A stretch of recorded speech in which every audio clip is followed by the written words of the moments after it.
অসমৰ সাংস্কৃতিক ৰাজধানী যোৰহাটৰ এক অন্যতম সাংস্কৃতিক অনুষ্ঠান সম্প্ৰীতি যুৱ সংঘ ইতিমধ্যে 2 বছৰ অতিক্ৰম কৰিছে সম্প্ৰীতি যুৱ সংঘই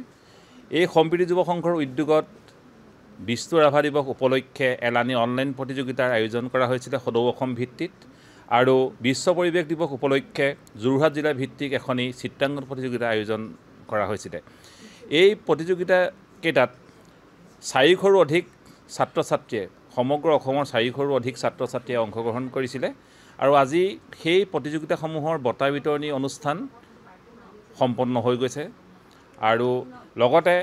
এটা সাংস্কৃতিক অনুষ্ঠানো হৈ গৈছে বঁটা বিজয়ী ছাত্ৰ ছাত্ৰীসকলে ইয়াত সাংস্কৃতিক অনুষ্ঠান পৰিৱেশন কৰিছে এক সফল অনুষ্ঠানৰ আজি এক পৰিসমাপ্তি ঘটিছে এই অনলাইন প্ৰতিযোগিতাসমূহ অতি আমি স্বচ্ছতাৰে অনুষ্ঠিত কৰিছিলোঁ অসমৰ বিভিন্ন প্ৰান্তৰ ছাত্ৰ ছাত্ৰীয়ে ইয়াত বঁটাসমূহ বিজয়ী হৈছে গতিকে মই সকলো বঁটা বিজয়ী প্ৰতিযোগীক মই অভিনন্দন জ্ঞাপন কৰিছোঁ আৰু আমাৰ প্ৰতিযোগিতাত অংশগ্ৰহণ কৰা প্ৰতিগৰাকী প্ৰতিযোগীক আমি আন্তৰিক শুভেচ্ছা জ্ঞাপন কৰিছোঁ আমি ভৱিষ্যতেও এনে ধৰণৰ আমি প্ৰতিযোগিতা আয়োজন কৰি যাম আমাৰ উদ্দেশ্য হ'ল ছাত্ৰ ছাত্ৰীসকল কেৱল পৰম্পৰাগত শিক্ষাৰ লগতে সমান্তৰালভাৱে আমি বৌদ্ধিক আৰু সাংস্কৃতিক দিশতো তেওঁলোকক আগবঢ়াই সমৃদ্ধিশালী এক সমাজৰ যাতে আমি সৃষ্টি কৰিব পাৰোঁ সেই উদ্দেশ্য আগত ৰাখি আমি বহুতো পৰিকল্পনা অনাগত দিনত আমি লৈছোঁ তাৰ অংশস্বৰূপে আমি ভৱিষ্যতে আমি কেইমাহমানৰ ভিতৰতে আমি এটা স্পেল বি প্ৰতিযোগিতা আয়োজন কৰিম বুলি ভাবিছোঁ এটা মেথমেটিক্স অলিম্পিয়াড আমি সদৌ অসম ভিত্তিত কৰিম ভাবিছোঁ লগতে আমাৰ কুইজ প্ৰতিযোগিতা আছে এই প্ৰতিযোগিতাসমূহ আমি অনাগত দিনত আমি অতি সোনকালে পালন কৰিম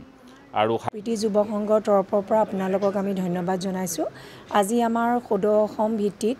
কিছু প্ৰতিযোগিতা পতা হৈছিলে বিশ্ব পৰিৱেশ দিৱসৰ উপলক্ষে কিছুমান চিত্ৰাংকন প্ৰতিযোগিতা আমি আয়োজন কৰিছিলোঁ আৰু পতা হৈছিলে আৰু তাৰপিছতে আপোনাৰ ৰাভা দিৱসৰ উপলক্ষে আমাৰ অনলাইন প্ৰতিযোগিতা আছিলে তাতে পয়েম ৰিচাইটেশ্যন আছিলে ক্ৰিয়েটিভ ডান্সিং আছিলে তাৰপাছতে ছিংগিং আছিলে গতিকে আজি সেই গোটেই প্ৰতিযোগিতাসমূহৰ ফলাফল আমাৰ ইতিমধ্যে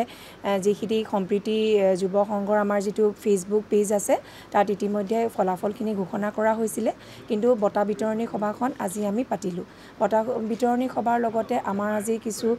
অনুষ্ঠানো সাংস্কৃতিক অনুষ্ঠান আমি ৰাখিছিলোঁ আৰু আমাৰ সুকলমে আজি আমাৰ যি কাৰ্যসূচী আমি হাতত লৈছিলোঁ আমাৰ সুকলমে ইতিমধ্যে পাৰ হৈছে আৰু অনাগত দিনতো আমি বিভিন্ন ধৰণৰ কাৰ্যসূচী এনেকৈ ৰাখি যাম বুলি প্ৰতিজ্ঞাবদ্ধ আৰু ৰাইজেও আমাক এনেকৈ সহায় সহযোগ আৰু আশীৰ্বাদ দি যাব বুলি মই আশা ৰাখিলোঁ ধন্যবাদ